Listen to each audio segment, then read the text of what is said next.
Welcome, everybody. It has been a minute since we've recorded an episode to the point where Neil and I were forgetting where buttons were on our recording platform. Shout out to Riverside for such a great platform that we figured out how to use it again within a minute or two.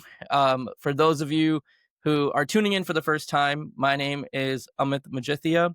I am your co-host for the Bop or Bop podcast. My name is Neil Amin. I'm also your co-host.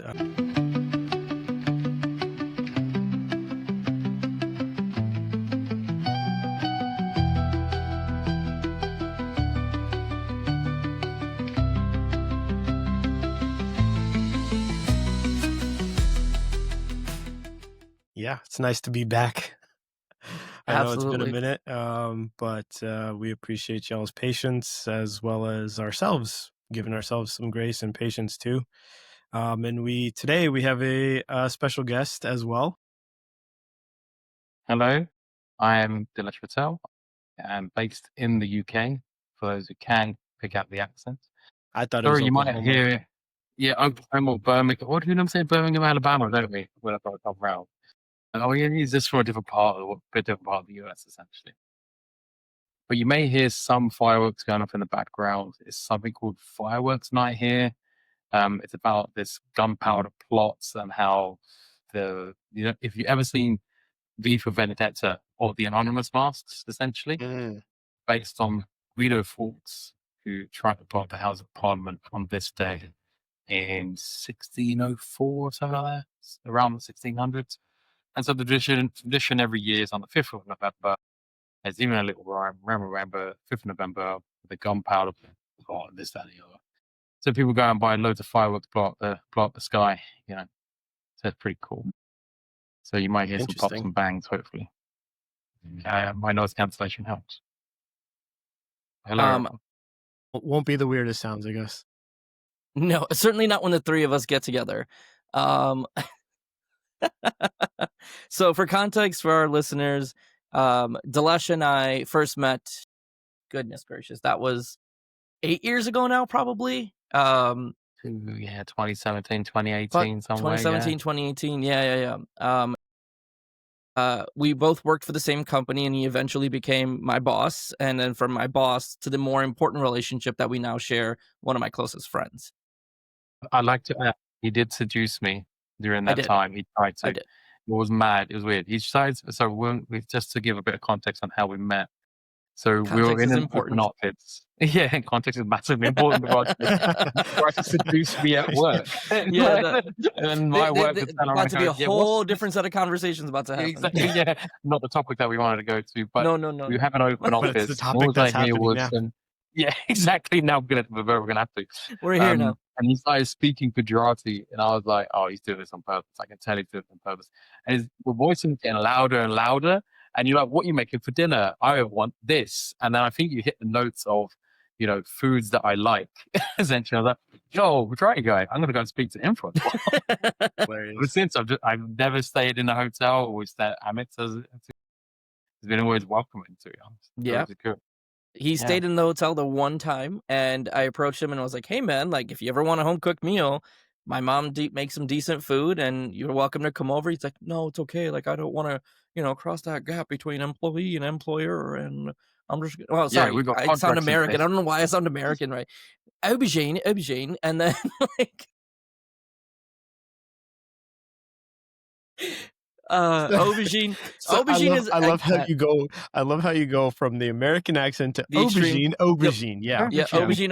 That's what I hear. exactly what they say. You just offended an entire nation. So Listen, I was gonna go that's with a joke fantastic. earlier when he said 1604. I was like, okay, that's like 172 years before y'all got a little wrecked. But we're gonna. In any case, the top that I wanted to give a little bit of context on what Dinesh. We could beg to differ on that one, but yeah, that might be an I don't know episode of this its day and own. age. That might be Yeah. okay. That's we might have we won't want to skip that one for the time being. I think maybe forever. So that is how Dinesh and I met. And Neil, of course, I've known Neil a little bit before that, where we met through our wives, because I Yeah. forgot you're married too. Yeah, Um, technically, according to this great according to the country. state of Florida, great state of Florida. Great state of Florida. Go on, That's I right.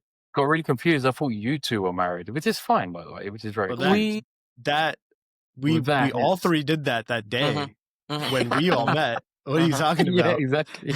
But yeah, that's another story. Exactly. So we're That going to was add the a bit more initiation. context to this. The Like, shocker to we're you going to get is drunk in Vegas and end up as getting married to each you other. thought you came for St. Patty's Day, and yet you left with 2 husbands. So good Yep. job. Exactly. And you're welcome. As always. You're Yeah. welcome. So as much as this might sound like a catch-up call, to a certain degree it actually is, because the three of us actually have not spoken in about a month and a half-ish, except for random texts here and there that we forget to respond to one another. Yeah. So in its own right, this is a catch-up call because that is a long time that we've gone without speaking to one another, and it's not normal for us. Or seeing one another. We usually Or see each seeing other one at another. least 6 months. So Yeah. this is Yeah. about this is about it. This It's is about that close. time. This is Yep. about that time. Get on we- that, Slack. What the fuck was I gonna say? Slack. Get on that Spirit account and let's make that work. But in the meantime, the topic of today that we'll eventually get around to is the three of us wanted to focus on a little bit more of a lighter topic. It in its own right might have its own frustrations, triggers, etc. But lighter in the sense that it's not as emotional as more as it is mental, at least in my head. But the topic of today's episode, the title is called "Not Built for This: South Asians in Sports." Hopefully, you can deduce what we're going to be talking about. But I think the three of us have different experiences, similar themes as it pertains to sort of not only how we see sports, but also how sports, quote unquote, saw us. So how we were treated because of either the color of our skin, our own background, because we're supposed to be cricketers through and through. But we, yep, uh, yep. But we you entered should see me with a countries. cricket bat. It's awful. I mean, you would think with a bigger bat, I could hit that ball better. Not possible. So honestly, respect to cricketers because it's not as easy as it looks. It might seem like a wider bat gives you more surface area to hit that ball, but it is still just as I love how difficult. Dilesh just gave us the worst look ever. He's like, Yeah, right. What are you talking about? It's so easy. That's because he's like, I just got done It's so playing easy. for a couple hours. The fuck you Yeah, guys exactly. doing? Yeah, I just came back from from Yeah. from Quidditch as well. That's what we Do you played. remember Quidditch. we just got our own cricket team? All right, the Yeah, I U.S. know. is just I know. officially No, yeah. a cricket Yeah, team. but I mean, before we do, I have to say shout out to the Indian women's cricket Yes, team that's on the yes, World Cup. absolutely. It's absolutely amazing. Some amazing Yeah. stuff. shout out. That was It was awesome. especially the We semi-finals as well. we It hold was both World Cups. Isn't that crazy? At the yes, same that time, is we that's hold both World mad. Cups. Yeah, That's yeah. freaking So awesome. shout out to them. Let's Absolute great achievement. I have to let's say. never give Loved it back. Yeah. Yeah, that's Yeah, fair. but Never give it typically back. what we just did is that as Asians we are boxed and put into the cricket game, and then what we do? Congratulations, about cricket. Hey, but we do excel at it. We do excel. We never said Why do you we think never talk said we about it shouldn't that way? excel at the sport Yeah. that we were supposed to be excelling at. Oh, But Exactly. I think but you said something really important there, Neil. The concept of shouldn't excel at or shouldn't Yeah. be a certain way. So maybe I'll kind of take it from there, share a little bit of my experience, kick it back to you guys, because I don't want this to turn into a monologue. Though I say that every time, and every single time it turns into a monologue. So our role in sports, and I think there's two facets to this. There's the should be, and then there's the what is, and then sort of the byproduct of those two meeting. So growing up, my favorite sport, and still is, basketball, by far. There's just something so special about the game, and I think the common theme, or what I really hope that is really hitting with people, is we see sports the same way. We don't see it browner or any other different way simply because of the color Could of our you skin. imagine that? Right. Different goggles apparently. But I'm a very competitive person naturally. Neil knows this especially because him and I have had our share of back and forth with basketball and really with anything. You put me and Neil in a room and you say you can't do this, we're gonna go back at each other or at you. Yeah. It's probably bad. Yeah. Yeah. But basketball to me was my outlet a lot growing up. My parents could not get me in the house, which is unfortunate about I'm going to sound like an old ass person, about the youth today, that more time is spent indoors than it is outdoors. Cause I cannot remember the amount of days that I came home, threw my backpack onto the couch, and I was out that door. And I was probably back in, like, I think my parents had to drag me in most days to get me to come home and have dinner or whatever. So basketball was my biggest outlet. It was what I did in my neighborhood, what I did at school, after school. I lived and breathed it. Unfortunately, I don't think I was ever good enough to. I'm gonna say that with Oh, an asterisk. I'm gonna oh, say that with an yeah, asterisk. I'm gonna say that with an I like asterisk. that. That was gonna get testy real quick. I love it. Yeah. Good. I don't think I pushed myself enough to make it to teams. I think that comes down to motivation, discipline, factors that are in my control. The factors that were not in my control was how I was perceived every time I stepped on to a blacktop or a court. And I think that's sort of where the story begins, or the idea that this episode came from. Because the amount of times that I have gotten ready to play against someone or a group of people and they played off of me or they played loose on me because I didn't look like anything. I wasn't tall, so they didn't have to worry about me in the post. Didn't look like the fastest guy, didn't look like I had the best handles. So it was more like, I'm going to play off of him. There's this other dude, and Imma just say it. Imma just say it because it's a reality, especially in high school. The other dude was almost always African American, was almost always really fucking good, and that's not to be racist in any case. It's what we as high schoolers perceived. It was like, "Oh, hey, he's really good because he's on the football team, he's on the basketball team. Oh, hey, he's white, so he's probably a really good basketball player because blah, blah, blah." So, the idea of stereotypes, and I hate that because what would often happen is I was probably the 8th, ninth, 10th pick out of 8, 9, or 10 picks. Mostly because they just looked at me and they were like, "Yeah, you don't look like how these guys look like. Yeah. You're not built the way they're built. So we're just not gonna pick you." And the amount of times that initially started off with, especially when you're younger, where it was, like, demoralizing. Like, "Why don't you want me? Like, what the fuck?" And then that very quickly as I got older turned into fuel. Turned into, "All right, don't pick me, because next time you will. Imma make sure you do the next time around. You're making a mistake right now, and I'm gonna make sure you know that." And that was especially true in the go to LA Fitness to go lift. I don't the amount of times I was like, "Yeah, I'm gonna go get a lift in," probably didn't end up lifting, if at all, for maybe 20 minutes because I was playing basketball the rest of the time. So it came down to, during that time period, as soon as I saw that you didn't pick me, it was on. And I think it was that initial, why judge a this is gonna sound super cliche, but why judge a book by its cover? Like, why look at me and think I can't do something? And I think that was something that we as Asians experience, I think, across the board. And this comes down to the stereotypes, to racism, to what you see in the media.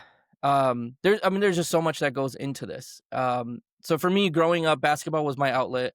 I experienced this a number of times when I played basketball, when I played football, that I just wasn't going to be that guy for them, and very quickly would change when they actually saw me play.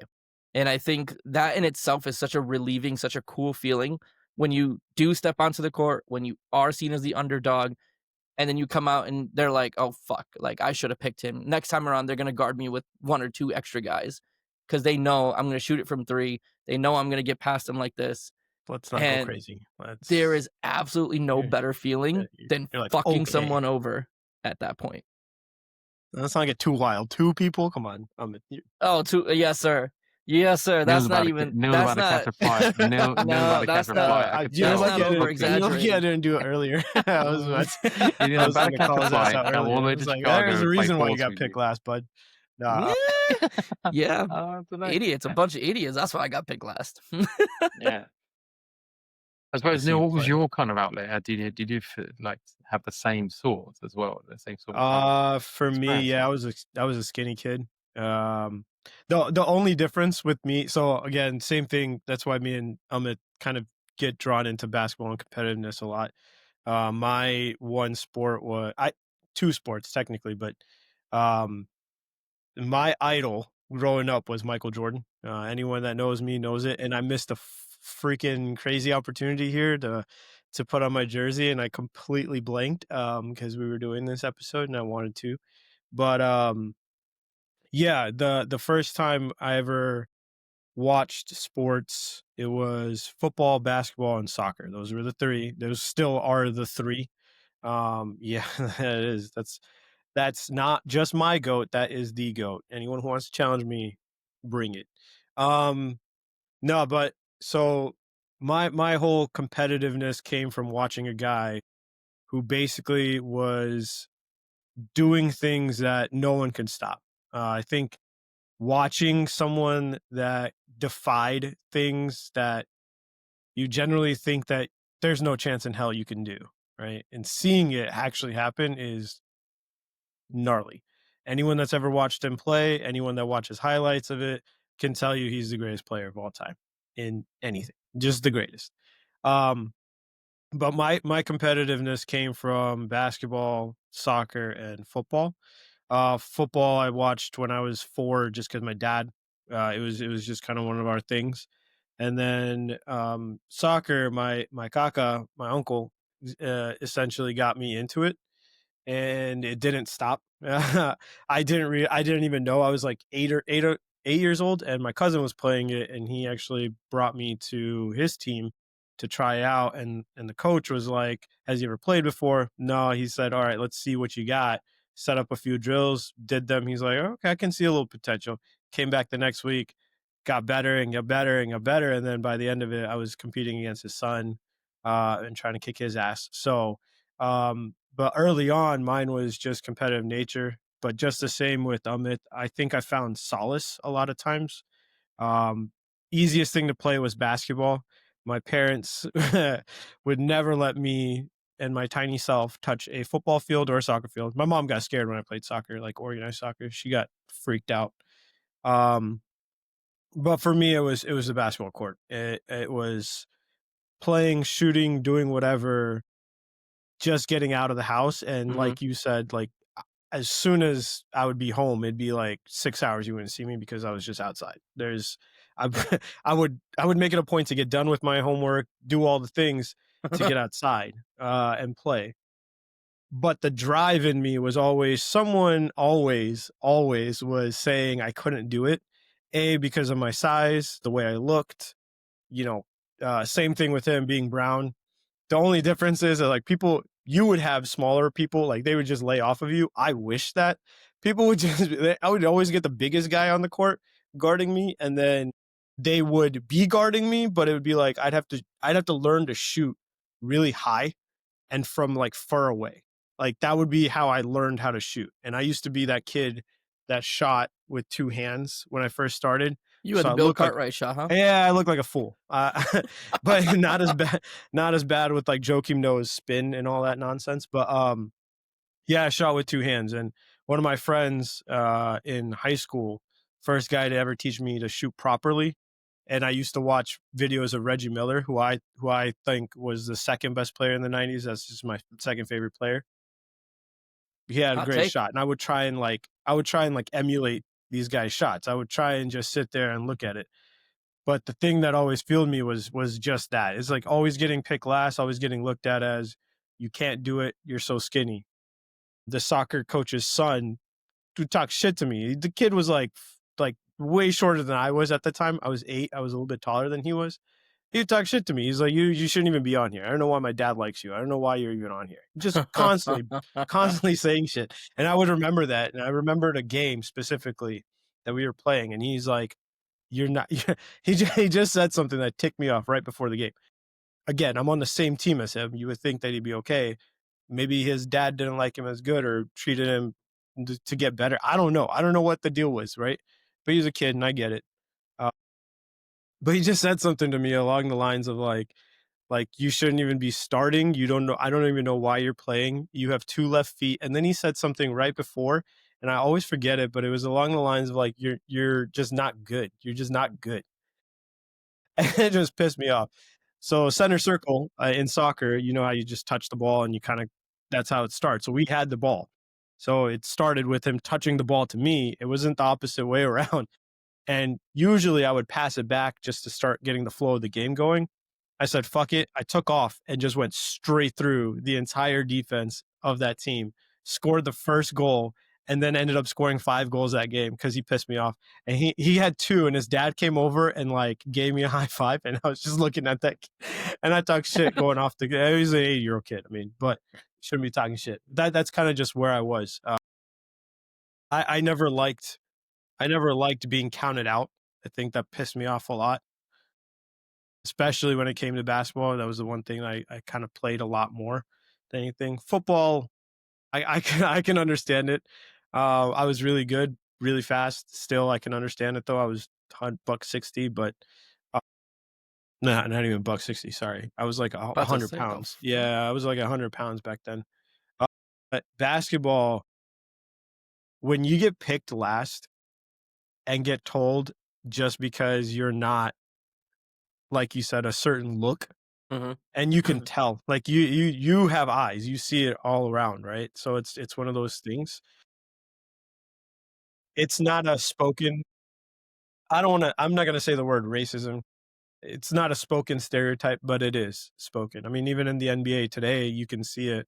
I am very proud that we have had Indian players in the NBA or Asian players in the NBA. I think that narrative is changing a lot.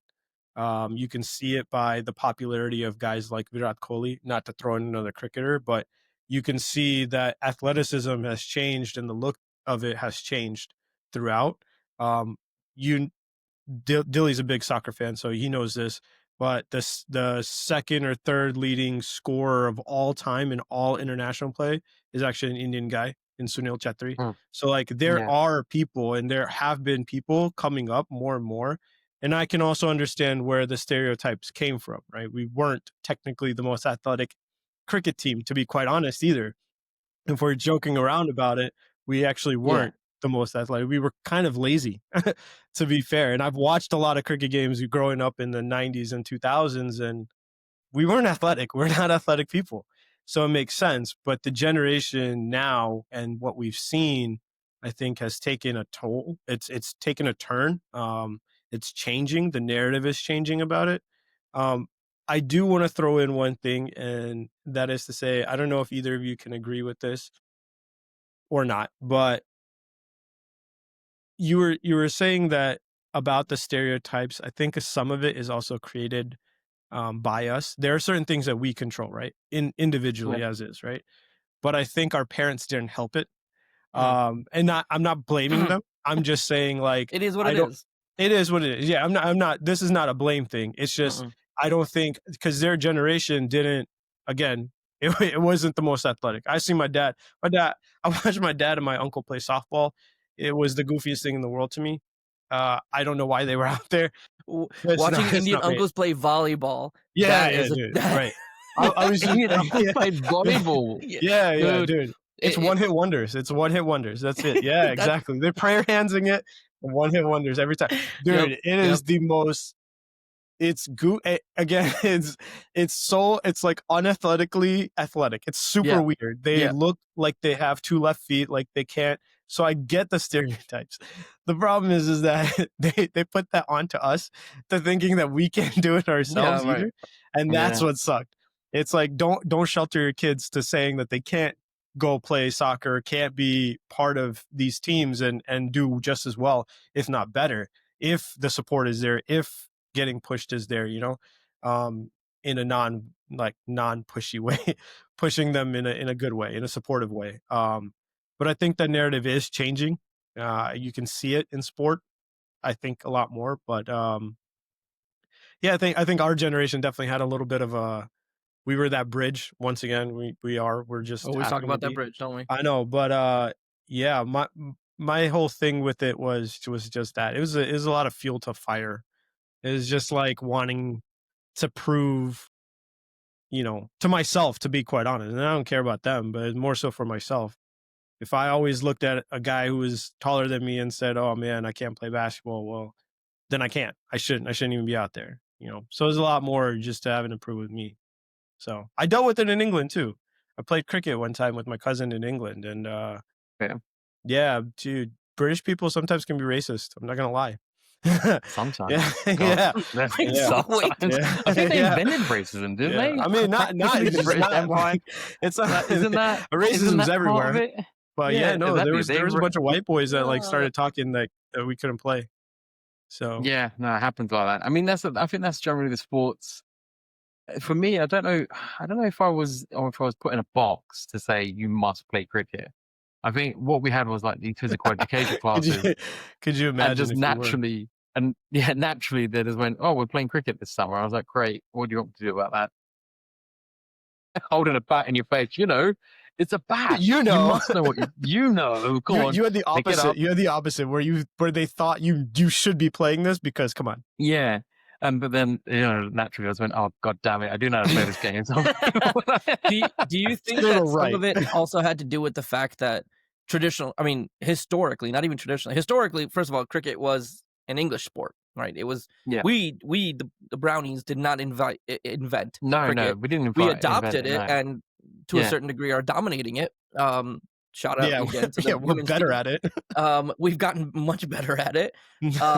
But yeah, do you think that it's easier, not much more widely accepted or expected for cricket to be played because England is so big on it, or was And I suppose after it Brexit, of is course. way We can yeah, another episode of its own. yeah, Brexit has everything to do with Amit cricket. is It's trying to unbelievable. get us banned from an entire country. This podcast won't make it to the UK. Not countries like the European Union at this point. Yeah, yeah, Like, dude. At this point, we Listen, just won't be it's like, viewed there at all, which is if great. I'm only pushing us in the direction we're already going at this point, so yeah, I like, know. I don't know what's going to happen. We're going to end up in Vienna or somewhere like that. We already just to talk can't be about viewed this. in China, so that's already gone. Russia, no go. And now you're taking the That's entire continent of Europe out of play for us. Thanks, Amit. yeah, that's it. You're done.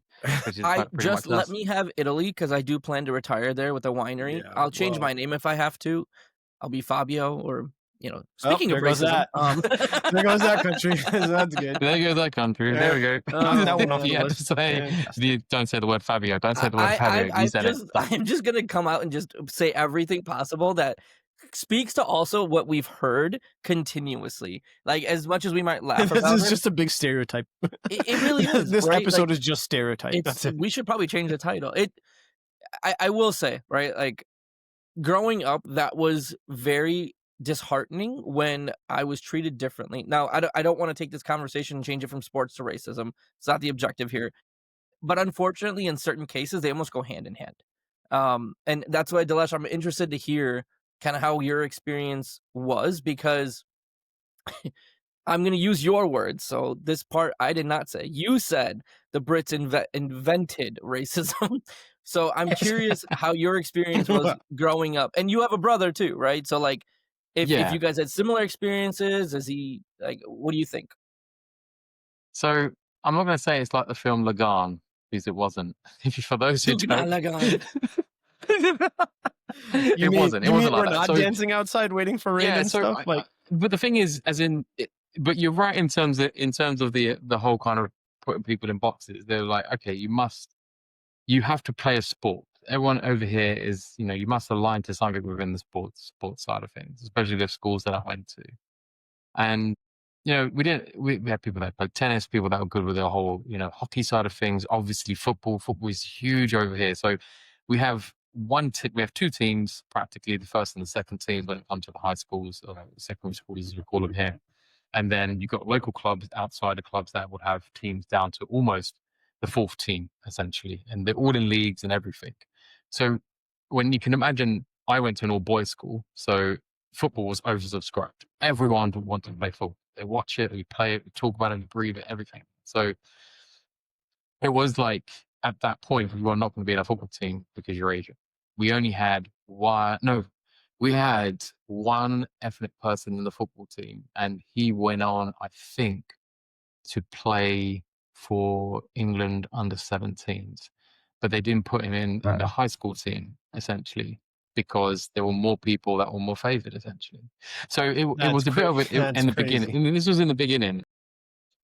We had people that were actually truly athletic. So people that actually played for for the youth teams in football, shall we say. They were obviously cherry picked first, but they could never play to their full potential because they had contracts, so they wouldn't go for tackles, they wouldn't play, they just put their prestige more than anything to have Dilly, I'm gonna some sort of interrupt you for a history of that. second. Is there something rattling on your table or something? Maybe it might be me. Well, well, is it your I love listening to you, especially because of your act. I just can't hear Dude, you I because was of gonna the say the same thing. I was Is like, it my bottle? it I think probably so. is. What Yeah, yeah. what can you hear it or can you see it? No, No, no, no, we we can can hear definitely it. hear it. I would That's not be what worried about seeing it. Oh, at depends on my first I thought metal it was your bottle, that was heater the or problem. something. Like, I thought it was a heater, like, making Can we that just gurgling acknowledge when noise. I said, "Dilly, is something rattling?" He goes in the air and he goes like this, as if that like that makes some sort of My hands are here. I feel like do that as you would with the police. There's something going on under the table. My hands are right here, man. They're right here. So where was I? My train of thought. So yeah, like I said, we had people that were there just for the prestige of being on the team, based on the fact that they have history with the sport. Yes, I was kind of boxed into playing cricket. I turned out to be okay and good, should I say, to the point I played my local club. Then I was playing at county level, which is like state level, and for you guys, I would say, Yeah, but it couldn't take it I any was further. okay. And I'll come on, yeah, and I It's couldn't just take it any okay. further just because of other reasons, as we've aforementioned, in terms of parents. They don't see cricket or any one of the sports that I played as a viable way to make money. They've come into the Mhm, into this mhm, country with literally nothing, and they mhm, turn around and Mhm. go, "So what? You're just going to go around throwing a ball in the air? Is that what you're doing?" yeah. And that's the literal translation of what my mum said to me in Gujarati to English. I would not kind of do it any justice by trying to speak what she had said. It was true. There were the chances of you going through all the ranks essentially, of becoming a England first player within cricket or within rugby, which I also played, or football for that matter. Football's, like I said, it was way oversubscribed. Like cricket is in India. Imagine trying to be in India and say, I want to become the next MS Dhoni or Sachin Tendulkar. It wouldn't happen just by a billion people that want to play cricket essentially at this moment in time, right? So the support wasn't there, not in a bad way for my parents. Like I say, it's totally understandable. They've literally come into the country. They've just about established, and this guy's about to go and kick a ball around or Just get for tackled. focused on survival. We sort of touched on It's that in one focused of on our other survival episodes. essentially. Yeah. And to your point, Noah, then as well, like we are seeing a lot more players coming through. Um, but I don't think it's as enough as we would like to think, considering, let's put it this way, like the number of people on the planet, a seventh is practically of Indian origin. But we don't have 1 in 7 in terms of the football teams, the Mhm, Right. Olympic mhm. teams. This is based in India again. It is not just something that we've created to come over here in the US and the UK. Look in India, we have 1 billion people. We can't find 11 people to put together a football team. We can't put Yeah. together a football team, an To entire play to Olympic team play to to play. play national like, we have a football team, but it's not good enough. Right, We're not good right. enough to play Asian, like, even in just Asia alone, like, we're not Yeah, like that good. you got you got the South America Cup, you've got the Copa, you got the Africa Cup as well, you got obviously the World Cup, the European Cup, you got all these cups. But when we look at the Asian Cup, there is not any representation in the Indian side of things. We might see that now, but we're only seeing it really squarely on one sport, which again we come back to, which is cricket, and that's just because these people have got the IPL, and it's not about the sport. Everyone thinks it's about the sport.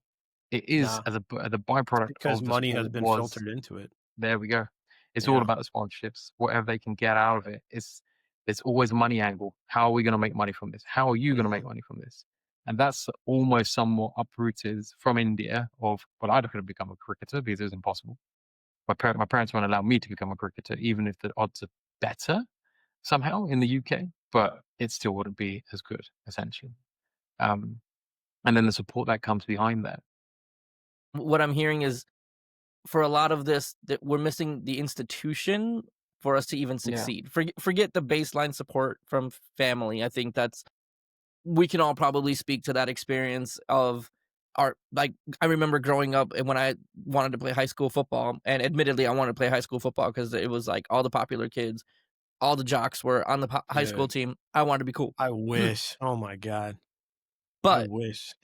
when I My brought up mom was football, terrified. yeah, exactly, right? Dude, My mom was like, "Absolutely not. You yeah. like, concussions," like, not to say that Yeah, that stuff isn't dude. real, alright? No. But she was just terrified, and it was funny because my dad was the opposite, where my dad was like, "Go out, get your ass beat, but you better beat some ass too, otherwise don't even come home, like, until you beat ass, don't come home." That sounded really Yeah. Don't dirty, be be that. That sounded really dirty. I think That that's took a fine. turn. That yeah, took a Yeah, it took a turn. like Yeah, a weird but turn. not to mention we started earlier with the whole, anyway, I'm just not even gonna my. go there. I mean, Um, it's the same thing with me. So I played rugby over here, right? And it's a very contact sport. If you don't know what rugby is, it's like American Basically, football, but ultra without the violent football. pads. Football with no what pads and isn't helmets. isn't it what football used to be without the rules and controls and No, mechanisms that are in Yeah, I place now, mean, basically? football still used to have some sort of paddage. We would still be light. Like Hmm. rugby is a yeah. whole other It's level. just full on. Like It's you can be crazy. at about like a scrum essentially, Yeah. like a 20-man power. Seen bones and fingers being cracked and stuff Yeah, like that whilst I you're saw the in Friends those. episode where Ross Yeah, plays the Friends. rugby. Yeah, that one Friends episode with 3 people and Ross playing. But I think even when I said to my parents, it's like I'm going to start playing rugby. It's something that I want to do. I'm a certain size, should I say, not massive, but big enough essentially, and got enough aggression, according to my PE teacher. And yeah, you should really take on rugby. So it's our physical education teachers that told us maybe you should try this, maybe you should try that, if you're doing good during the day sessions. Um, and I enjoyed it. It was a great kind of stress relief, from what else is going on with your kind of school life. It's a very good Right. kind of outlet in terms of school's crap on the field. People do change, which is odd, um, which is the annoying part. I'm guessing we'll come on to this as well. Like in terms of you go up with school before school, people will be absolutely racist to you. You play a sport with them, they turn out not to be racist, but it might just be the fans and dads. And you go as soon as that final whistle goes, everyone's back to being racist towards you. Yep. Essentially, Pretty much why can't you be like this? All the all the All the time. t time. Maybe why it's just can't we all 90 be minutes of friends? yeah. Why can't we all just be friends? Essentially. So my mum and dad were like, look, you can play it as a sport, but you cannot take it on any further than you need to. Again, played for my local club, played for districts, played for county, essentially. Couldn't take it any further. I said, do not come home breaking any of your bones. That's not in my that's not in my hands. That's in the other people that are around me. Um, Make sure you don't obviously fail in any educational kind of commitments, of course. Uh, without because it's your only ticket out of here. And 3, don't increase the load of washing, which if you've played rugby in winter in the UK, you're 100% gonna get your kit dirty, like your actual wearing kit. My kit was full That wipes I can't as believe well, that's which one was of your like impossible stipulations. not to. Yeah, And what? yeah, You're that's in just such a grass. bad idea. The entire It's sport is sweat and grass. What do you mean? wet and grass. It's just mud, and Yeah, it's like, well, wear well, I wear failed inside on the out 3 first week. times. Exactly. So My mum was didn't. your mom wanted you to play catch at the park is what Yeah, she exactly. wanted you to Dude, could you Wanted imagine? me to You're play. just on the other end, just standing by yourself, be like, "No, no, that's enough. 5 yard No, rule. no, 5 yard just rule, don't touch me." like when Asian parents said just wrap everything in Yeah. cellophane. Essentially, that's what they pretty much did. The Yep. remotes, the sofa, Yeah, me, yeah. and then they Uh-huh. went, yeah, now you can play essentially. But yeah, that's pretty much what it is. Now I'll play Cluedo all my life, and then definitely I'll get my clothes money. But yeah, I think it genuinely just starts in terms of at home or how much support and how much time it takes. We've stuck to cricket, rugby, soccer, and even basketball.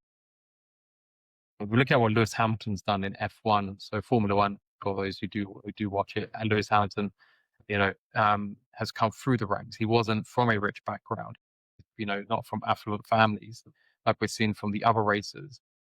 Yeah, you gotta really give it to him. Like he's done extremely well for what he's done, for where he's come from. But when you listen to the backstory of all of that, start looking at, well, yeah, it's a lot of sacrifice that the parents need to give up in terms of the support, the financial support, the mental capacities, the mental support they need to give your kid in order for them to succeed in any sports kind of thing. And for parents that do turn around and go, no, you must be educated. You have to play a violin and a piano.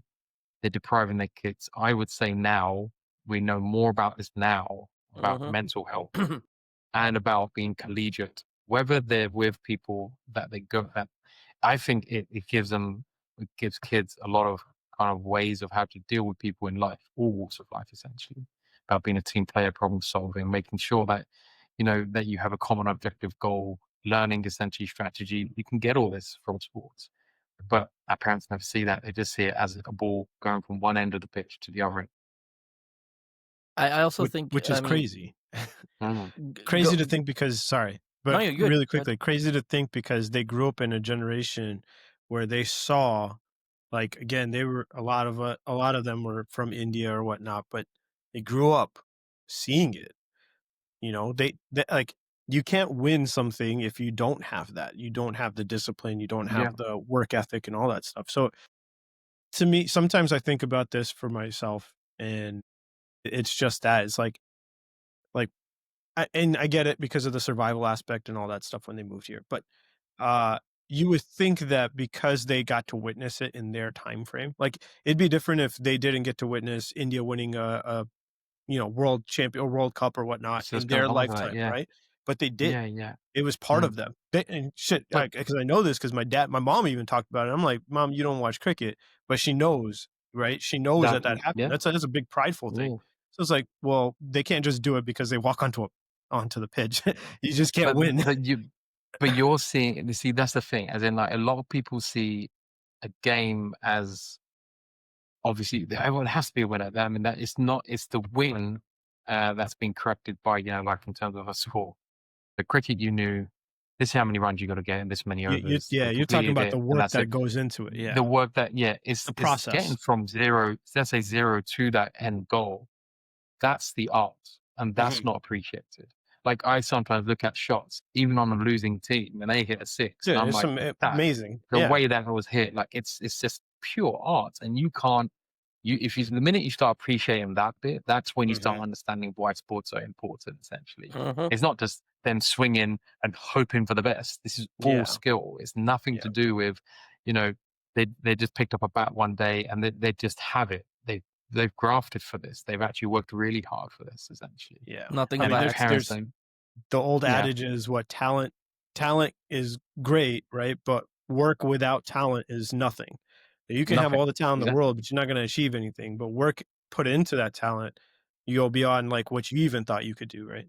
But sorry to cut you off on that. What were you about to say? No, no, I mean, honestly, I was gonna pull on the other side of that, which is like the devil's advocate side, where it makes sense why our parents they're playing the odds, right? Like, Of course, there's a of course. survival mode, right? There's a survival side of it, but it's also like you have a 1 in maybe 20, 25, 30, and if you're in India, a 1 in fucking million chance to make this team, right?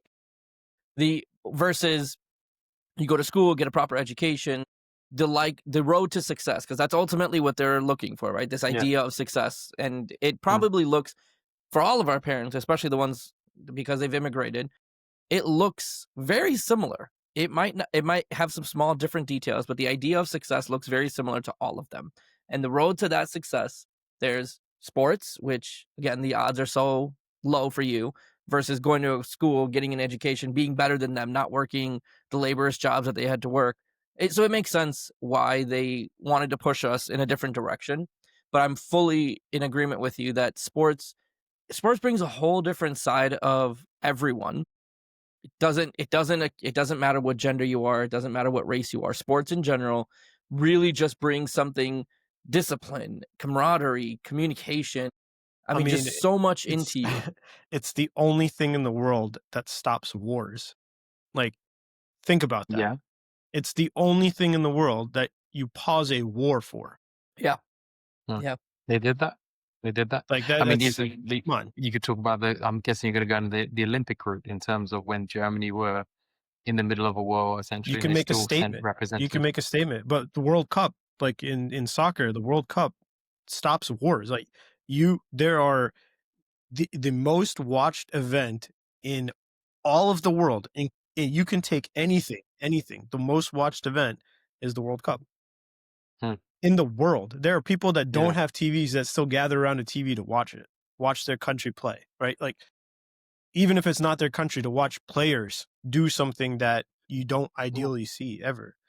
It's the only thing that, like you were saying, as much as there's drawbacks, right? Like, even in English football, they have the signs all around that say stop racism, right? So even during the matches, you know that racism still exists. Basketball games, there are people that get kicked out for heckling and saying racist things, right? Like, those things happen, of course. But at the end of the day, there's also a way that even for 2-3 hours, people put it away. There are more times than none, people put away any of their bullshit to tune in to doing it. And I mean, a lot of athletes, even from before, that's what drove them. Mhm. What drove them was that a person could sit for 3 hours watching me. I got to give everything I have to show them. At What the end was of the it? day, you're not just an athlete. You put in a process and a work to put yourself out there in this way. And you do it to such a standard that's like you shock and amaze people, you inspire people, you do. There's so much. Sport isn't just for, going out there doing the thing, like you were saying. It's not just for wins and losses. It's not just for scores and goals and all these things. Like, it's changed people from being alcoholics or drug abusers. It's changed people. Like, it inspires a way that people don't get to see all the time. Now, we see stories of this, every so often, but like, this is an everyday case. It takes people out of neighborhoods that they didn't think they could make it out of, right? Like, look at, hell, David Beckham just got knighted. David Beckham grew up Yeah. in a poor, Mhm, like, poor mhm. place. Like, Yeah. Yeah. besides like him just being white and all that other stuff that we keep talking about, but like, sport elevates into a place that it doesn't, like, that I personally don't think many other capacities in this world do. Um, because I it's a mean, to get full to, embodiment of things. yeah. I mean, if you have you seen the Beckham documentary on Mhm, Yeah. Netflix by mhm. any Yeah. chance? And it's awe inspiring in terms of who he is as an individual. So calm, Exactly. so collected, kind of thing. He is a very complex person. He is as an individual. But I don't think, not saying that ethnic people don't have the depth to do that, but I don't think we've had given the space to do that. We just can't put it to one Mm, side. mhm. It's one of those things that we have to. It's not one of those things that we have. We've been drilled into us that you have to succeed no matter what it is.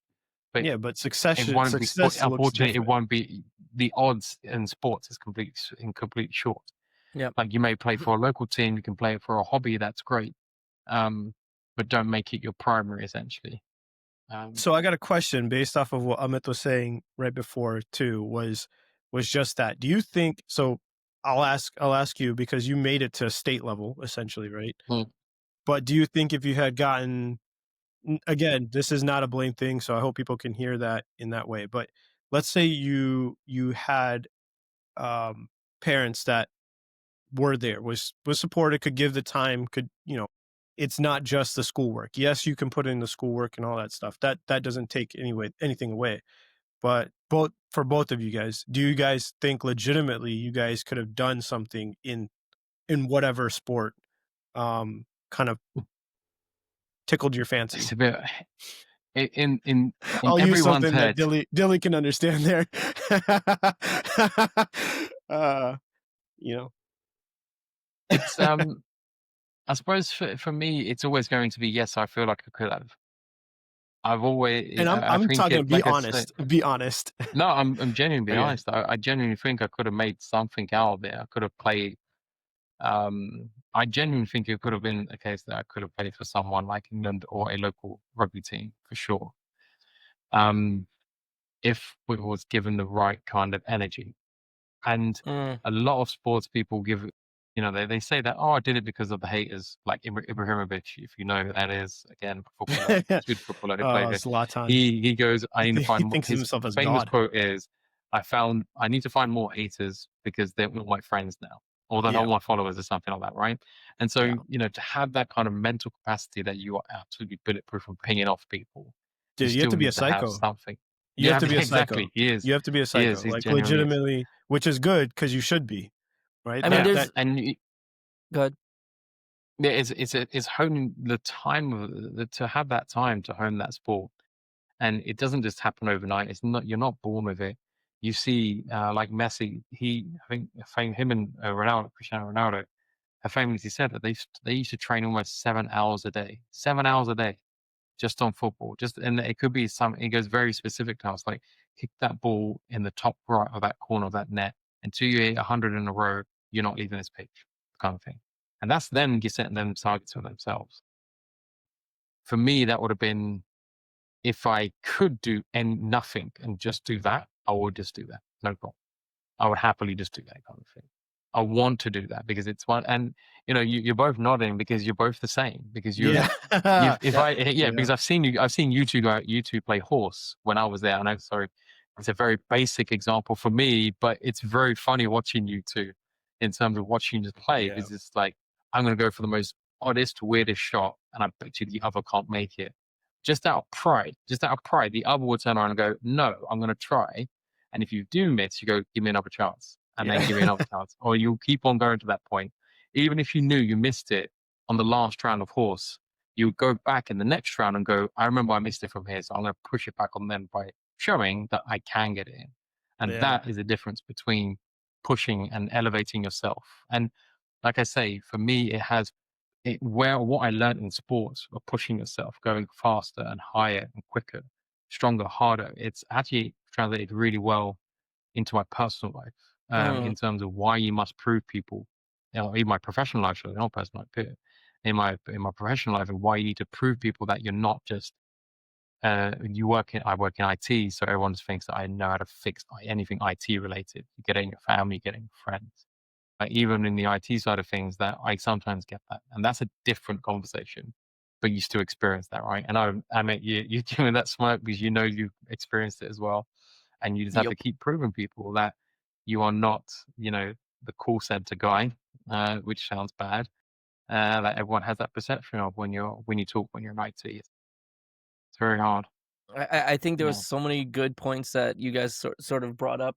Um, the one thing I will, before I even get into that, what you said, Neil, about you have to have you have to be a certain type of person to make it to a very specific level, a David Beckham level, a Mm, Michael Jordan level, a mm. Kobe Bryant level. Shout out to shout out to the Bean. Rest in peace. But and I think all of these documentaries that you hear about them, right? Like they all have a similar killer. Just you have to be obsessed with something. That particular thing that you want to do, you have to be obsessed with the outcome of it. Whether that's shit, being the best at cutting hair, being the best at basketball, football, soccer. Um, sorry, Mowing the football, lawn. American football. Yeah. I did that earlier too. I Yeah. was like, Yeah. I'm not I should call it football, but I'm just gonna call it soccer. Yeah, Just to it differentiate. You should hopefully know. people can translate the 2, at You the should very know. least. But you really have to be obsessed with it. And what you said, Delesh, just now just is so important. I think that's an underrated thing that sports how it plays a role.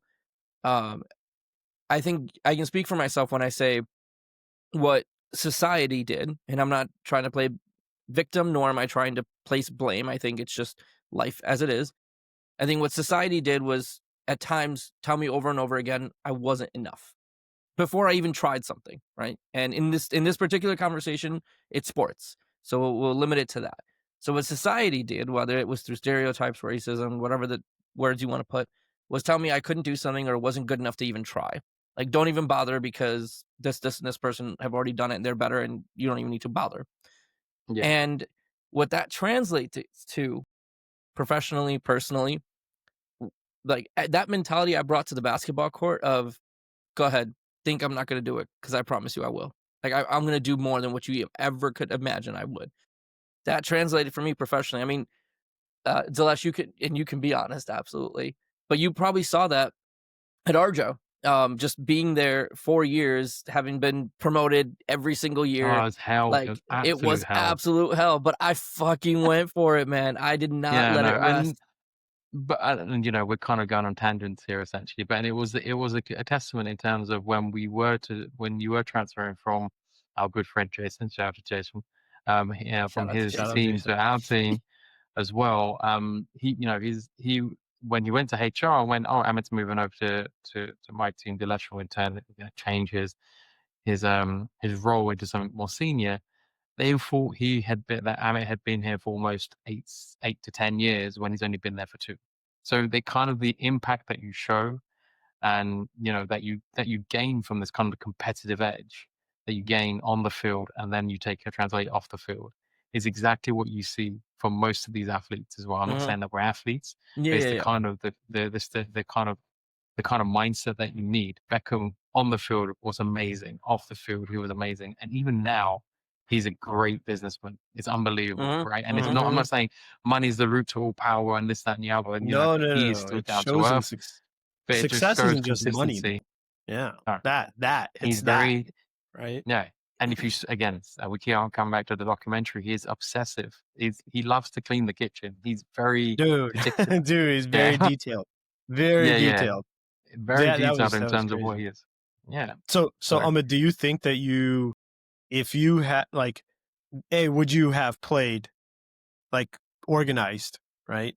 And if you, do you think you could have made it?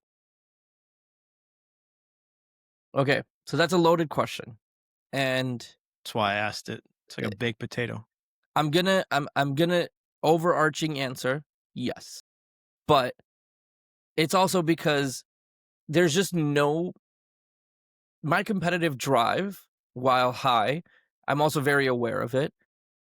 But no matter what, like as much as I might say I'd like to think I have a pretty good control of my ego and when it gets in the way and when it doesn't. There's no side of me that will allow me to say no. Like Mm, I want that to makes sense. sit here and maybe try to be like, nah, like I'm, this, that, and the other.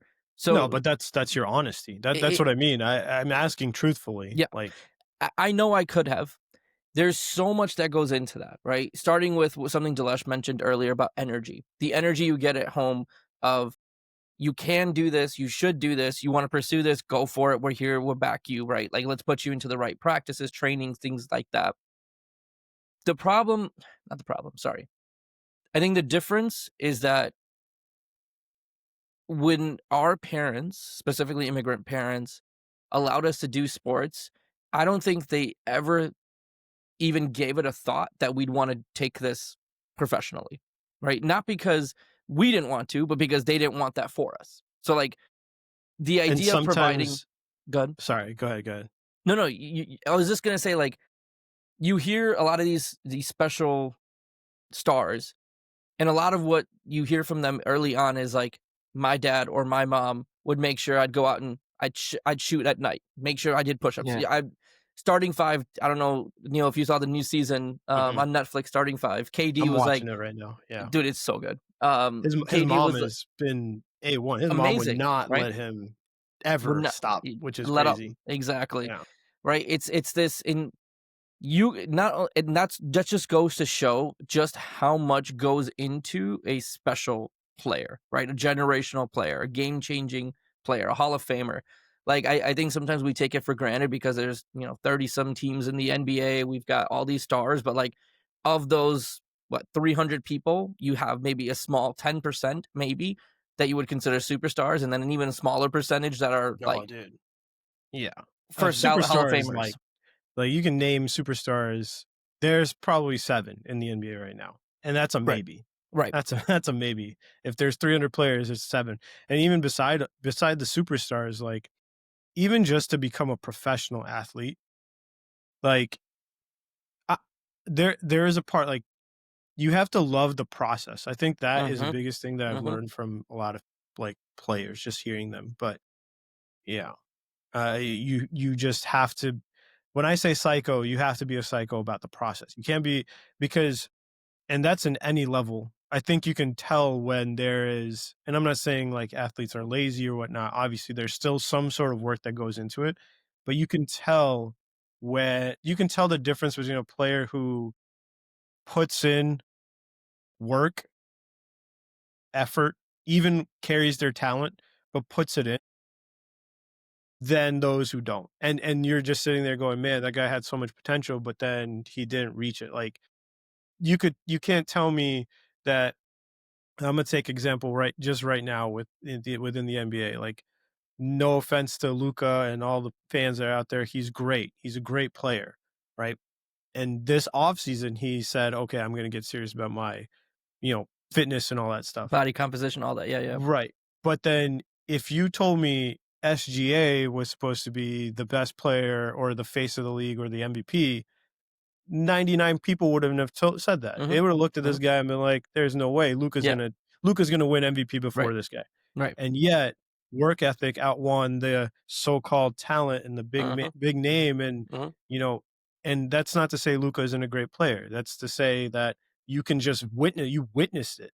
You witnessed it happen. And Shea had no business already being an MVP winner on top of already being a championship winner, right? And I Mhm. say that lightly. That Yeah, doesn't yeah, mean he yeah. doesn't have any business. He put in the Right. work. He deserves it, Absolutely. right? I mean, But but if you looked at those two and at the bigger name after season was Luka Doncic. Shea got traded. yeah. Yeah.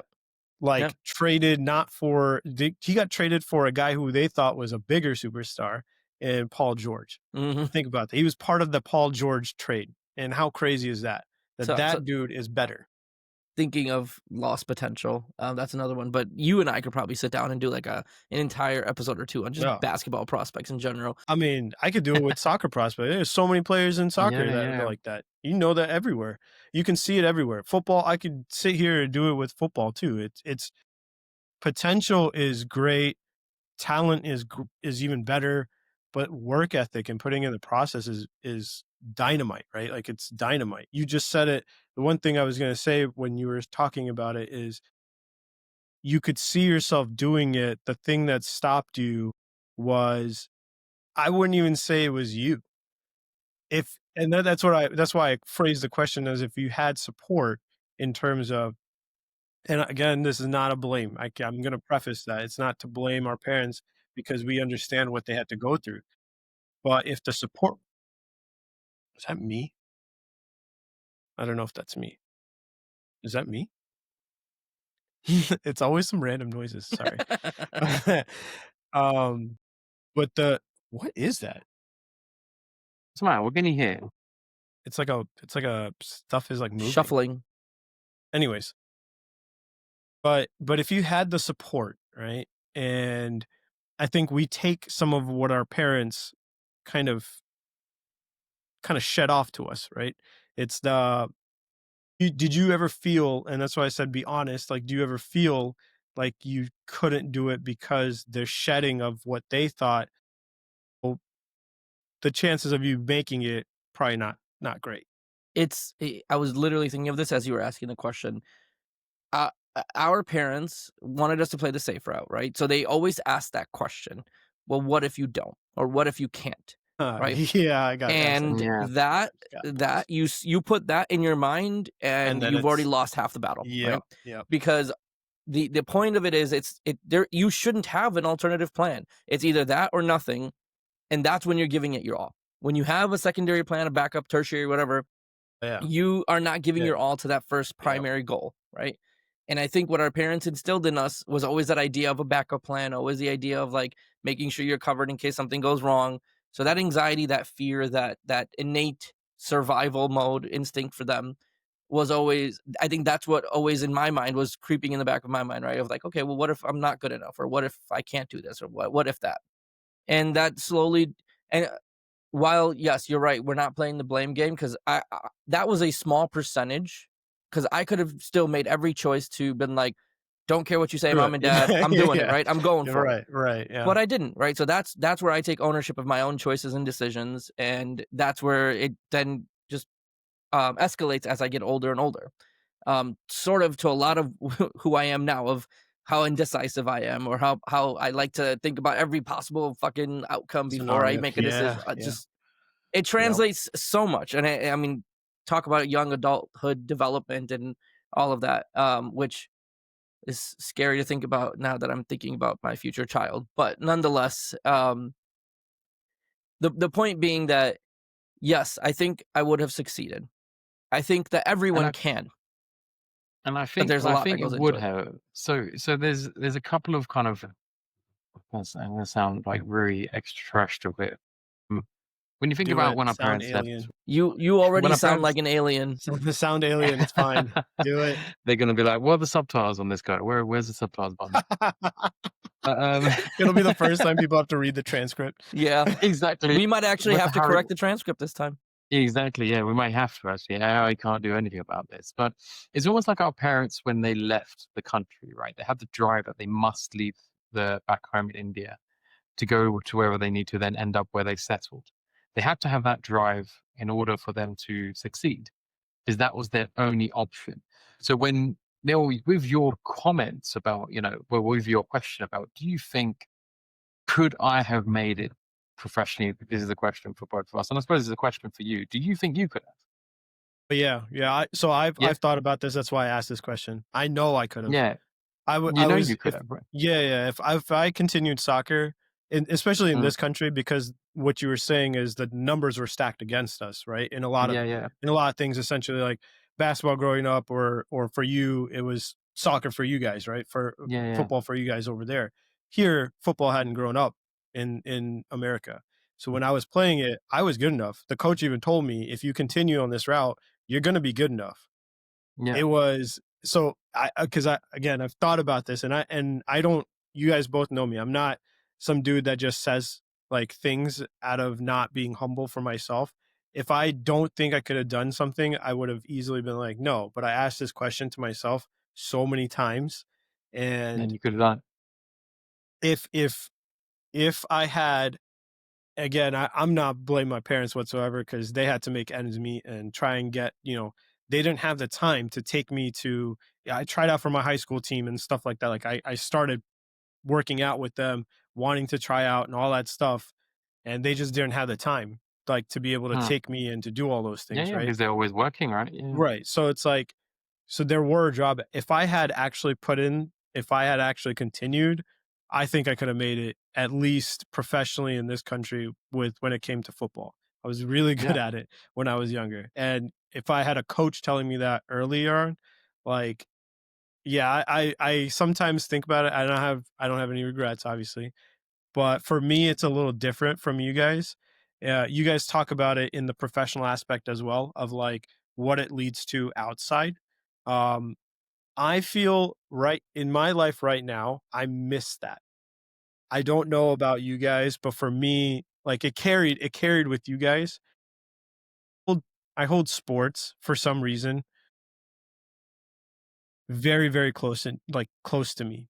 I am very, very like into it. I love it. I love football, basketball, and soccer. I've always loved them. I have this like there's always a feel, and now I love golf. You guys know that too, but I have this like want always to do and to play. And to me, it's just that. It's like that why I said it's like a psychopathic thing. It's like you have to have some sort of psychopathicness to like want to do that, because it does take time, it does take effort. You have to love the process. Like, it people get frustrated with golf a lot. I know it, a lot of us do, even I do. But like I just love, I could sit there with one club, hit it for 2 3 hours and not think anything of it, just to figure out something different, just to, like, I get enthralled by that. um but it never translated to something outside. My drive was always with it, and I have that, like, I miss it. I miss like having it to be able to translate it into other parts of my life, if that makes sense. Like I miss having yeah, something to kind Mhm. of fuel that fire, to like when I play basketball with Amit, I get that little bit of competitiveness, but I miss it a lot. I miss the fire that it brings, that sport brings to me, to my like insides, to my being, that just kind of carries to every other part. Because for you guys, it did. It, like you guys said it, it just said it with, whenever you're trying to get a promotion, like it drives you. You know where it comes from your competitiveness. For me, my competitiveness has always been attached to like wanting to be better, but in an athletic like setting, yeah, Mhm. to then transfer into something else. Like I don't care if I'm better than you at, like, if you're better than me at like coding. Like I don't care, right? But if it comes to like you play me in something, I'm gonna try and beat the shit out of you. I want to kick your ass. I don't know what it is. I've always been that way. I was with that way in school too, but I also had like athletics like with me all the time there. So I don't know. It's different. It kind of feels different for me, and I want to find. When we came up with this episode, I was really giddy about it. Like you know that.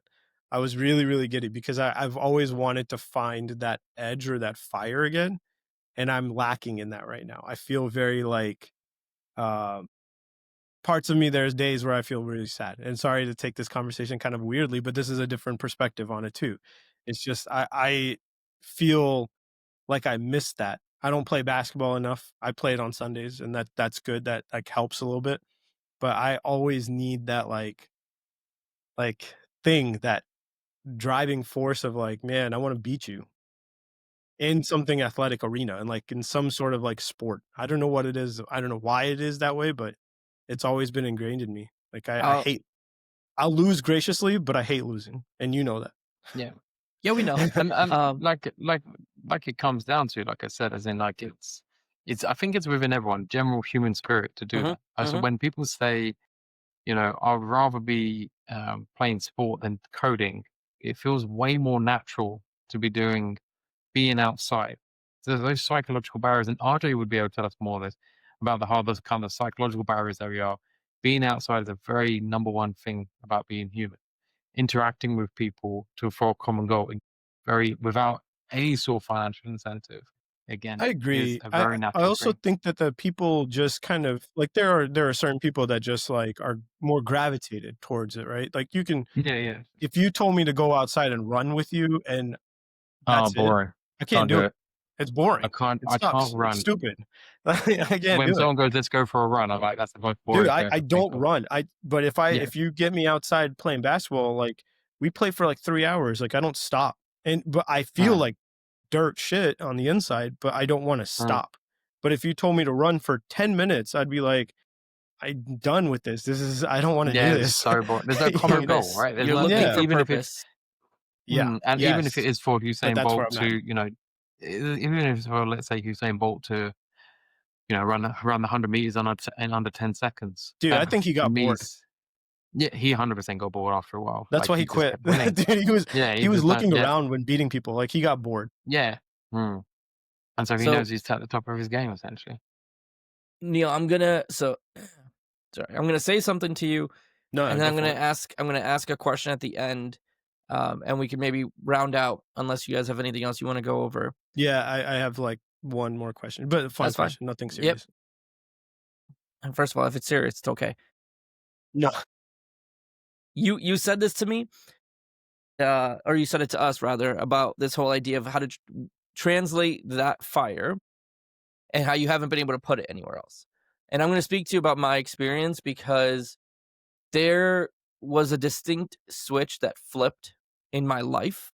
And I know you'll relate to this because you and I talk about it often enough. So before dad passed, I cannot say that that fire translated anywhere outside of the basketball court or whatever sport I was playing. Similar to kind of probably what you're feeling now. After he passed, I don't know what it's this idea maybe of just fight or flight mode, right? Like where I had to survive and pick up the pieces, all that other stuff. Um, that I wasn't supposed to be or end up where I am now with the situation, financially, emotionally, mentally that he left us in. Not to blame him, but just what that ended up becoming at that time. I wasn't supposed to be where I'm at now, and that statistic, the idea of not having that support around me at the time, not having a financial backing. It's funny because one of my closest friends, Shivam, he'll always tell me, "You don't really give your best self until your back is against the wall." And that's kinda just always been my persona for whatever fucking reason. I think it's just that motivates me more when I have a higher mountain to climb than one where I'm like, "Oh, yeah, I could probably do that tomorrow." Like, that classic procrastination mentality type thing, right? Um, so for me, what's that switch that flipped, really what that fueled in me was, I actually wanna be better than who I was yesterday. Like, that is my number one competitor. As a man, as a information security officer at my company, at as a, whatever titles I have, my different phases of life, different roles in life. I just want to be better than what I was yesterday, an hour ago, 2 hours ago, whatever the fuck that looks like.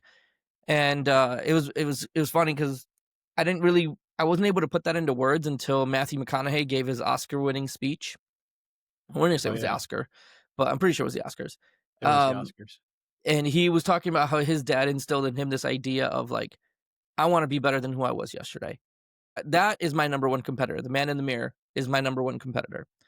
And that sort of like really reframed it for me because I was finally able to put into words what was driving me all those years. Obviously, there's survival. Don't get me wrong, but it was the idea that I want to be a better version of myself, professionally, personally, all these different versions than who I was. Because when it comes time to give myself to my kid, this was before, of course, we knew we were pregnant. When it comes time to give myself to my kid, I want to be the best possible version.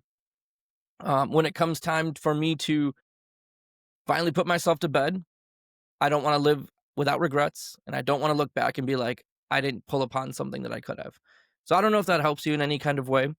Um, but it did. My time at Arjo was just that. Every single time I was sitting there being like, I know I can do better. I could probably do. This kind of sounds super nerdy. I can image another laptop. I know I can do 5 more today. I did five yesterday. I'm going to do 10 today. Um, and I think that allowed me to tune everyone else out and just focus on me. Um, so I'm going to go to my question now that I had. And that is that we've shared a lot about our experiences, which, of course, that's all we can speak to, and our sort of mentality towards sports and competition, etc. What are we leaving our listeners with? Like, why does this matter? What? I'll kind of give my answer to this as you guys are pondering on it. Delish looks like he just farted, so he's just trying to not smell it. Yeah. um, I think what I'd like to leave our listeners with is if you're going to take anything away from our experiences, it's the idea that do what you actually want, right? Not everyone's going to want to be a professional basketball player, though I do think sports plays a huge role in overall life. But like set your mind to something and be obsessed with it. Uh, assuming that's a In a positive thing healthy that way. you're yeah, In a right. I was Yeah, just healthy going to yeah. way. say Again, we're not telling people to go out we're becoming not promoting alcoholics or stalker drug addicts and behavior. stuff like that. Whoa. Yeah, Yeah. not like No, the no. biggest drug pusher in the whole of the Yeah. Southwest. That kind of Yeah. stuff. But Hey don't man. anything that will bring We're trying to positivity to change the the world. world to be Yeah. 1% better, not You're not right. Yeah, You're right. not doing the other I'm thing. gonna rephrase that. Be obsessed with something positive, something that's going to bring you joy, something that's going to allow you to escape from your everyday life if you wanted to. Because I know that's what basketball brought In a for me healthy way. in a healthy way. yeah, in a When I step healthy way. onto Yeah, that again. court, everything else doesn't matter, and that still holds true today. And I think that's amazing. I think that's something we can all say about sports. Is when I'm on that court, I have never been more present than when I'm on that court. And I think there are days when I do step onto that court that I can't be present, and it's really upsetting. At that point, I'm okay losing the game because I know I'm not fully in it. Ish. I'm not okay with losing the game, but at least I know why. Yeah, but you lose so much, at some point you should. Buy that ticket, please, please. I'm still 6-1. You haven't beat me in a while. Let's not talk about last time. And actually, we can talk about last time because I've got to own the L's as much as I own the dubs. So we can talk about last time because I promise you, it's been fueling the fuck out of me since you left. In any case, so I answer the question: what are we leaving our listeners with? What do you guys think? What would you want to leave everyone? Dilly. I would say, do not give up on sport, even if it's at whatever level. Find a level, stick to it.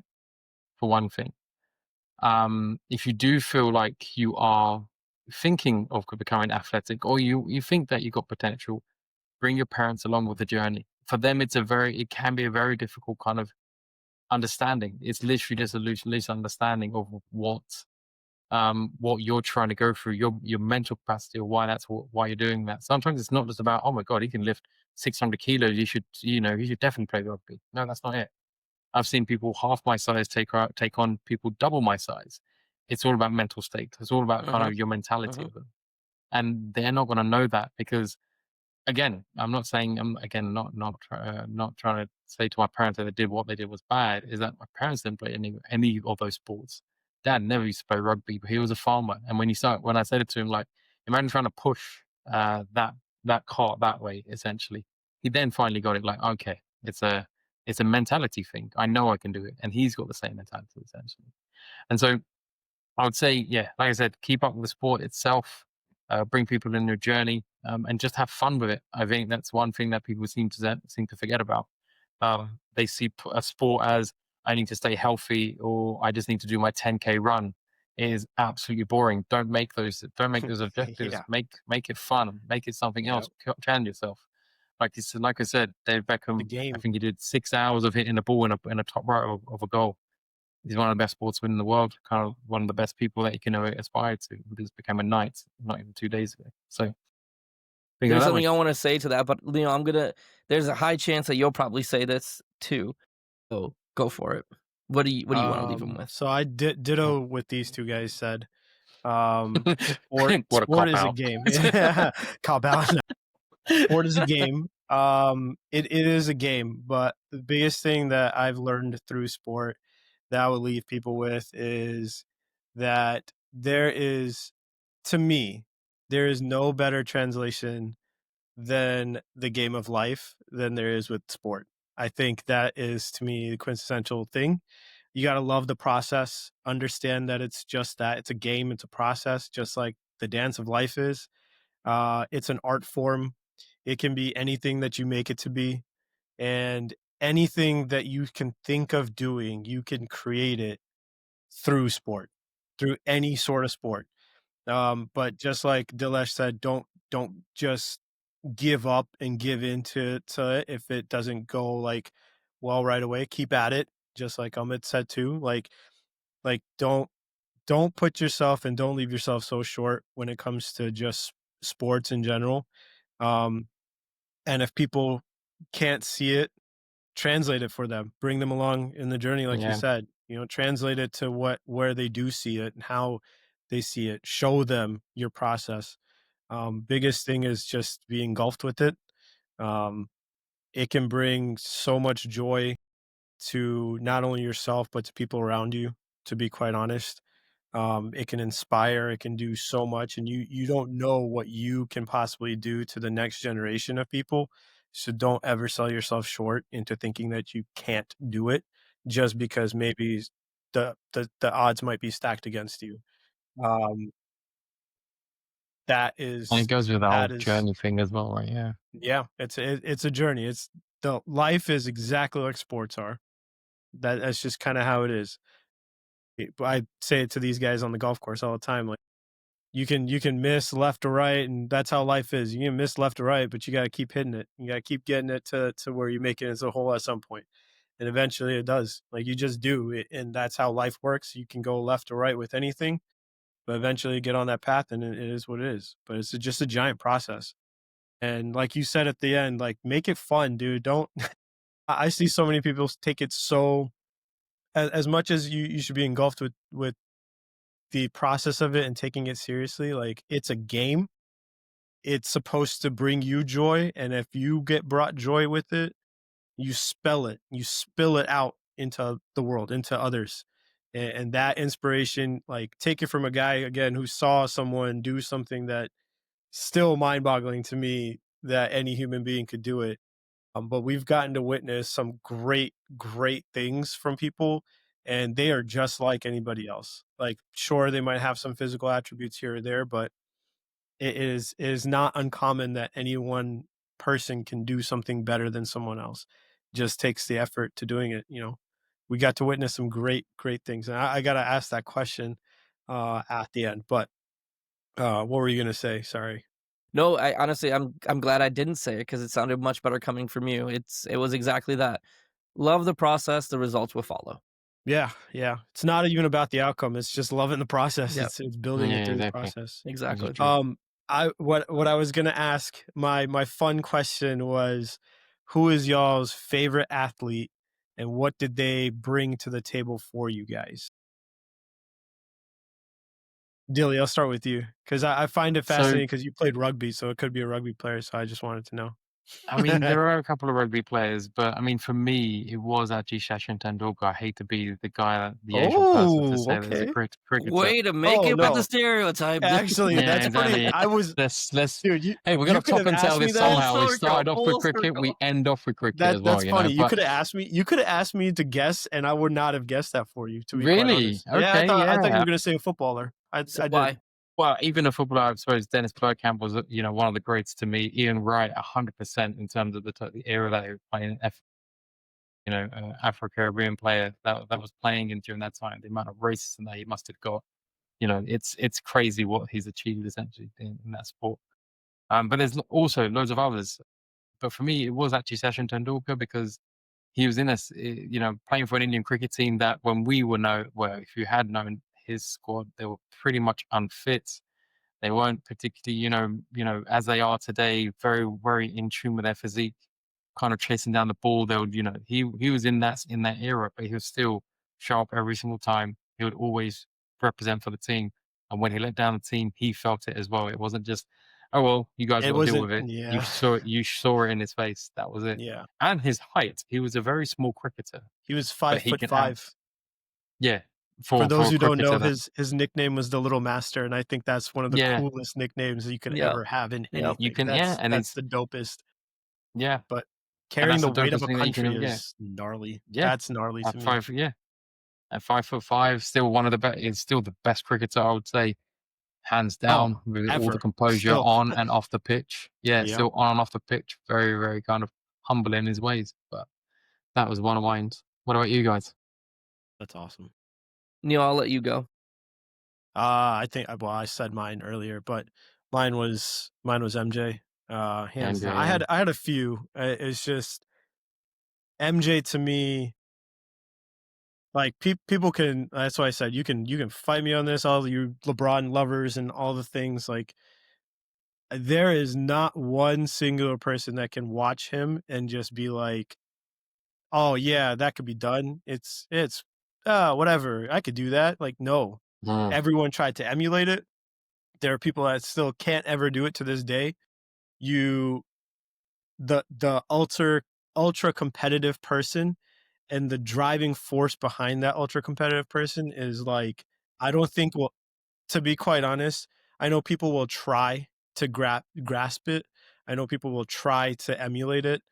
I don't think we'll ever and I say this really really like period point guaranteed that I don't think we'll ever find a dude, find an athlete, let alone a dude, but find an athlete that will have that kind of mentality. The yeah, mentality to drive others to be great. Eh, You can call it an asshole move. You can do whatever. He made people that shouldn't have been anywhere near the championship a champion and legitimately good.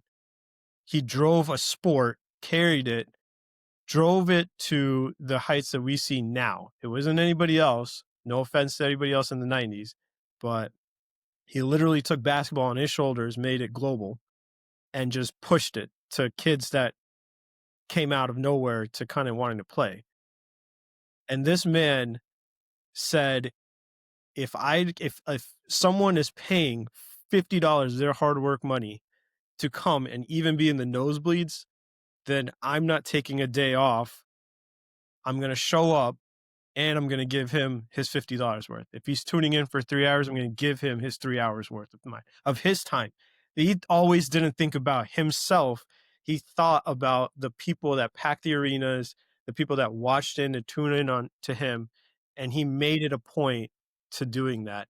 And then not only do you carry that, but then you go out and do what you do.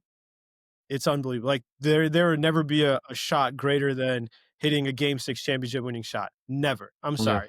yeah, No one can top that. No one's gonna top dunking on a 7 foot 2, 3 guy when you're 6'6" and have no business doing it, and then wagging a finger. No one's ever gonna close his eyeballs and shoot a free throw and say it. And no one's ever gonna sit here and say, "Oh yeah, well the game clock didn't go to zero. We just lost time." Like I never lose. I just don't have enough time. Like you have to be an absolute dog. Like you have to be an absolute yeah, psychopath to say those things, to actually feel those things. He came up with three of the greatest things ever. You take zero, you make 0% of the shots that you don't take, right? Like, come on, come on. Greatest. He's Did just he the say that? greatest. He's the greatest. Well, He is. he did use it, and he had his own trainer brand as well. So Dude, hey, there's nothing wrong with that. he's a brand. He made the Jumpman symbol, but he's made like 3 of the greatest shots in NBA history, live, not just because live. Like, you got to witness these 3 shots. Like, that's crazy. That's crazy. I'm sorry. I could go on and on, but this guy, like, if you talk, there are a lot of athletes like Michael Phelps, Cristiano Ronaldo, Lionel Messi, all these guys. Sachin Tendulkar was one of my favorites, but dude, there's just something about, like, you can do a list of athletes, and there is not a singular athlete that can probably take this man down. Maybe Tiger, and that's maybe because he was just the same. He had the same kind of craziness, but yeah, it's MJ all day, every day. MJ will forever be a GOAT. I don't care. You can stack up all the things. I'll show you every single transcript that will say that he's better than anyone ever played the game. And Amit, finally That was my yours rant. after his Sorry, that was my rant. rant. No, you're good. That was You're very- good. You actually saved me all the things that I would have had to say, probably with a little bit less passion, because you seem like you already got the stats in front of you, so I'm not even going to worry about it. No, But just I don't, but I can pull it up. I can pull it up. Just to add to those statistics, and kind of emulating that story that you mentioned about that person who spent $50, $30, $20 in the nosebleeds. Of the 15 seasons he played, 9 seasons he played all 82 games, which is, especially in today's generation, just unfucking heard of. He's normally and you he hear did an it injury with so many yeah. of those motivators in mind: the people, the championships, the everything, the competitiveness. Not to sound like a broken record, but I'll add to the conversation so of course, Michael Jordan, Neil knows this, he's my GOAT, and both of us could probably argue for days as to why. Dude, I don't have to argue for days. It'll be a 5-minute conversation. You shut up. I don't need it for days. You're not changing my mind, essentially. You're not, no, I'll change your mind. Exactly. Everyone should change their mind. They just need to see it. You need to be a witness. I think I'll add to it because this person, and I'll say the person too, but this person really not only changed the game, the NBA game, basketball game, but also changed how I think about things. And that's going to be Wardell Stephen Curry. Changed the game as we know it, right? And especially in this day and age, I love that I grew up watching Michael Jordan, and I probably saw, at least when I was old enough to understand and comprehend the game of basketball and appreciate it, he was sort of at the tail end of his career. But luckily, my dad was such a fan that he recorded all of his games. We used to watch them together. Like, my dad would go to sleep watching basketball. Even if it wasn't a live game, he'd put on an MJ game and we'd watch that together. I do that now. Honestly. So it was great to see that. YouTube's a great resource. But then you take Steph Curry, and he almost has like a very subtle, happy way, but he'll kill you, man. Like, he has that killer instinct. He has that competitive drive. He changed the NBA, and he has fun with it. And I think that portion of it is so key, because it also touches on the same themes that we've all been talking about, right? Like, be obsessed, be competitive, really want it. He's put up more than 1 million shots in his entire NBA career, just between practice, games, etc., just to perfect his craft. And we see him as the greatest 3-point shooter of all time. No. What we don't see is that whole... He's a top 5 player of all time. He's top 5. Everyone who can, they better check themselves. He's a top 5 player of all time. I don't care. Agreed with that. 100% he's a agree unanimous with that. MVP. He's won 4 championships. Dude, you can't. He's changed the game. They were going to create a 4-point line because of a person. Mm-hmm. That's stupid. 42% from like 27 feet out. That's fucking ridiculous. And that statistic isn't like, hey, I attempted 5 shots from back there, so I'm good. He's attempted, I don't even know how many he's attempted, but I know it's way more than 5. I mean, it is... He's changed the pace of the game. Changed the pace of the game, changed how you play it. No lead is safe. A 30-point lead isn't safe in the NBA. Yeah, that's fucking ridiculous. This is, and again, it does it 2 different ways, right? Like, MJ was a killer when it came to jump shots. He would just kill you with the jump shot. You could be up 20 points. You never, because MJ is going to take over the game. Steph, you'd be up 30 points, never going to go away because this guy can just drill 4 threes and just change the entire There momentum of goes the your game. momentum. It's Absolutely. when you talk about top 5 player, people need to put him in. Stephen Curry is the most enjoyable player of basketball since Michael Jordan. Like since probably maybe Allen Iverson, but That is like exactly it, right? When it comes to enjoyable, there's so many qualities. yeah, The aspect of him having fun with it, the taunting, like I take from that a lot because it allows me to get out of my own head at times. Because I'm just like, let me just take a step back. I know I can do this. I just gotta take a step back. I'm gonna have a little bit of fun with it, and that changes the entire course of the game. And it's also disheartening when you're having a great fucking time and you're knocking down these shots and you're just taunting it pisses yeah. people off so much, and it's so funny. I love it. So, You make him sound like the people's champ. Also, he's got one of the greatest nicknames of all time too. Babyface babyface Assassin assassin. is Yep. just like that's Yes, so sir. scary. Yes, sir. That man wasn't supposed to be what he is, and yet No, that's it. Yep, again, and that's another one. yep, That's another one yep, where hard work yep. it was so much better than what the statistics and the athleticism said about. His scouting report now is a joke. So all those teams that passed upon him, Yep. goofy. That's so Yeah, stupid. absolutely. That's Michael Jordan has said that too, right? Like he knows everyone who was taken before him, because he can tell you exactly how many teams made a Well, mistake not taking him. The 2 other the people before the him. 2 other people, Yeah, but it yeah, yeah. but hey, thank God, shout out to his high school basketball coach. You're the greatest. You're the realest one ever because you gave him the legend that he needed to be. I also Yeah, want to it say one started more there. thing. Mike is the only person to have a song about him, and also Nike stated Nike made The Witness because of Michael Jordan. I just want to make that make sense. They It might wa have put it for the king LeBron James, but when you're Michael Jordan, that's what you get. self-proclaimed. Um, Yeah. not anointed, Yeah, that's the self-proclaimed. craziest part. Michael Jordan's never Yeah, self-proclaimed isn't he? himself the GOAT. We'll end on that because I think Neil and I could talk for days about not only the LeBron Michael debate, but just Michael Jordan in general, basketball in general, Steph Curry included. I know, Delesh, you've got your fair share of stories probably for rugby, soccer. Football.